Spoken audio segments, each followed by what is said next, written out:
So everybody wants to know what in the world is going to happen with the rates. There's so much going on out there. There's talks of, when Powell leaves, who's going to be Treasury Secretary?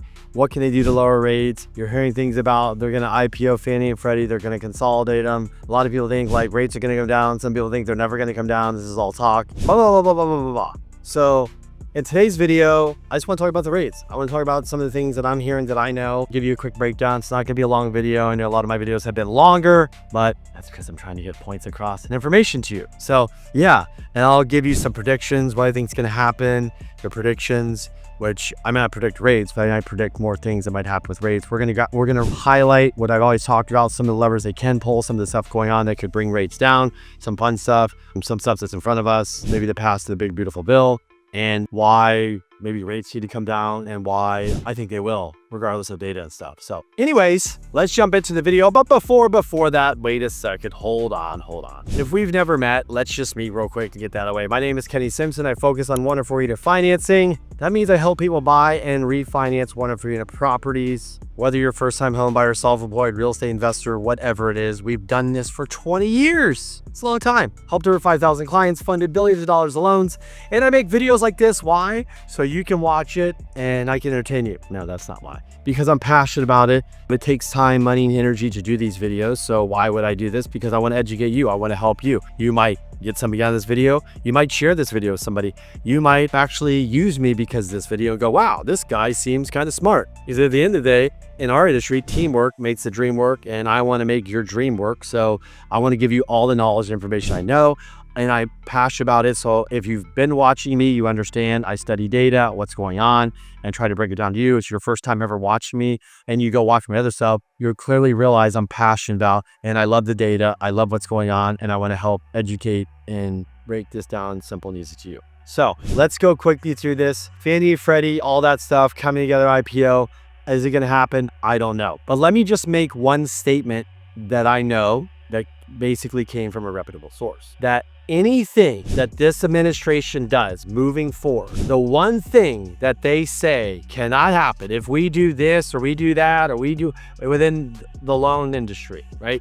The real estate industry, whatever. Because rates just don't affect real estate, small businesses, credit cards, cars, all that. We cannot, anything we do cannot raise the rate. So let's talk about some of the things that could bring down the rates. There's low-level price adjustments. You got to look it up, LLPAs. I'm not going to go through on this video. There's the supplemental leverage ratio thing where the banks start buying more treasuries. There's things you might not like crypto, but there's stable coins, and that stable coin money in the US is going to sit in treasuries, right? They can buy mortgage-backed securities that bring down, or T-bills to bring it down. They don't have to cut rates. They can cut rates and they get chased out. The data can get worse. That can bring the rates down, right? There's many levers to pull here, folks, to bring the rates down. But what I will say is this clearly, is that where the data at, where everything's at, once Jerome Powell gets out, this administration ever gets in there, they want to cut rates. You're hearing things 50 basis points, 100 basis points. Scott Bessent just said 175 basis points. I'm just telling you, it's going to be super, super, super critical to this administration that rates get down for small businesses, for real estate, for commercial real estate, for the whole kit and caboodle. So there's so many levers to pull. There's so many things going behind the scenes. But the one thing I'm going to tell you, they will not do anything that is going to potentially increase rates. It's off the table, not going to happen. They don't want to talk about it. And so if they're going to merge Fannie, they're going to do this, they're going to do that.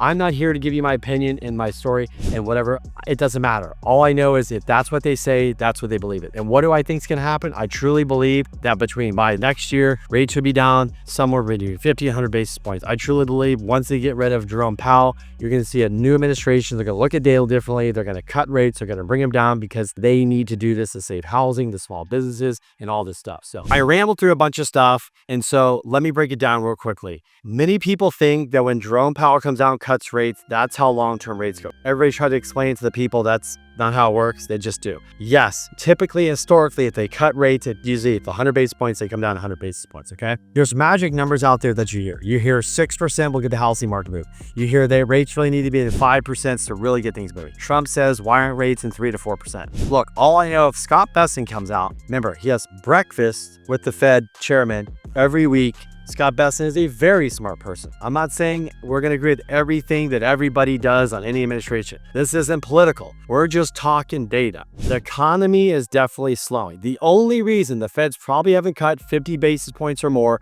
is because of tariffs. Are tariffs going to increase the cost of things? My guess is somehow, some way, yes. Who's going to pay it? I don't know, because nobody knows. Number two, are tariffs going to increase inflation? Well, inflation was dropping. Now it's kind of flattening and maybe moving up. We will see. Did it increase inflation or cause an economic disaster like everybody predicted or a lot of people? No, it did not. Is the economy slowing? Yes. And what do we mean? Jobs, right? Jobs, inflation has come way down. Consumers spending less. Small businesses and stuff like that are definitely not employing. They're not spending money. They're not doing CapEx. They're not growing. Not right now. Consumer sentiment is definitely weaker. Overall economy is kind of sluggish, even though it's doing good. Yeah, the stock market is doing good, things like that. But overall, the economy is weaker. I hear the jobs market's hard to find a job.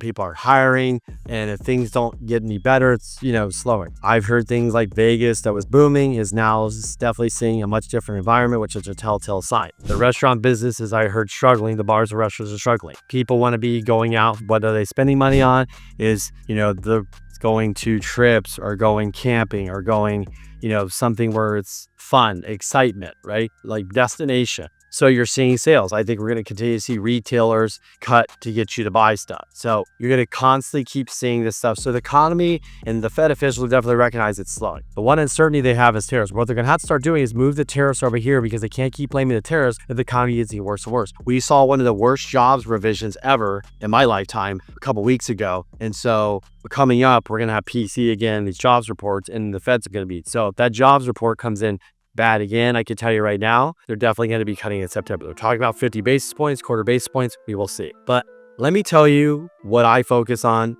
and what maybe we should focus on is that Scott Bessent came out and said, we think, I'm not saying today, but we think the Fed's fund rate should be 175 basis points left. So what does that mean to you? If you have a HELOC and your rate is 8%, prime's at 7.5%, that means your HELOC would go down 1.75%.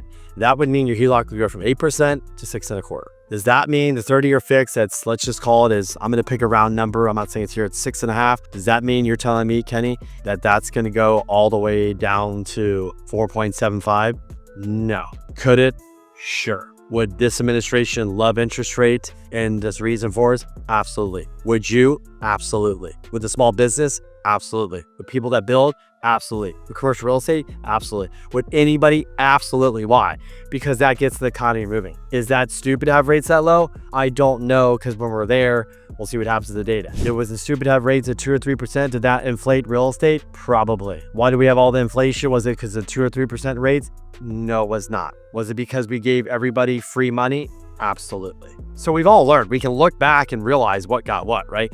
So what nobody wants is to lower rates and inflation goes up, because then you could have a thing called stagflation. If you don't know this, look it up. So here's what I think. If Scott Bessent is coming out and they're saying things like that, that means they're talking about it. That's where they want it to be. They're looking at data thinking, well, we could be there and we're fine. They don't think the tariffs are going to have much impact. If the tariffs do not have much impact, do not cause much inflation, right? If they don't. The problem with the tariffs is they're still going on. There wasn't like we set all the deals and we're done.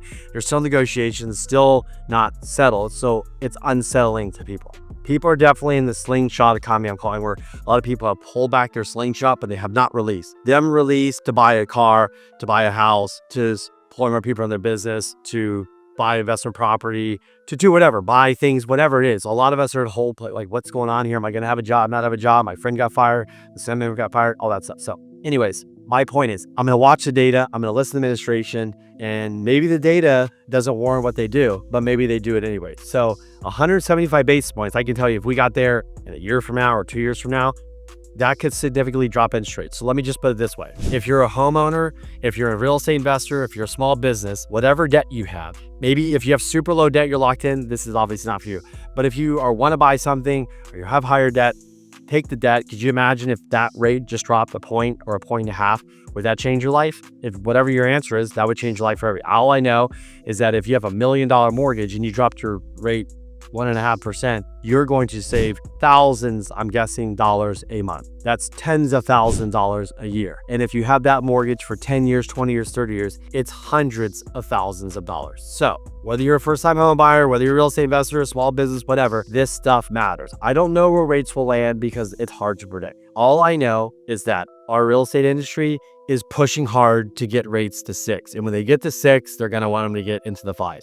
I know that at the end of the day, if we could just get rates with 0 points on a conventional mortgage, I'm not talking anything else. That's what we kind of use our basis off here. With no points in the 5s, we're going to be looking pretty good and it'll be a good story. So the longer we take to get there, the more pain we'll have. But remember, just because you get to 5 or 6 doesn't mean the housing market is going to be crazy or booming, because 42% of people don't have a mortgage. A lot of people have crazy low mortgages. Yes, it's struggling, but we're going to have a lot of money coming into our country that's going to get deployed, that's going to get put to work, jobs, building stuff, infrastructure, all that. So it'll be a very interesting time, but I will continue to watch what people say, watch what they do, but I don't think much is going to happen with rates too dramatic until Powell gets out. But if the data gets worse and more dramatic, then all bets are off. Rates could go down much lower. Look, if the job market comes back and it's terrible again, really, really bad, you might see the Feds say, we have to cut more. And if they say, we were going to cut 50 basis points this year, but we think now we're going to have to go 100,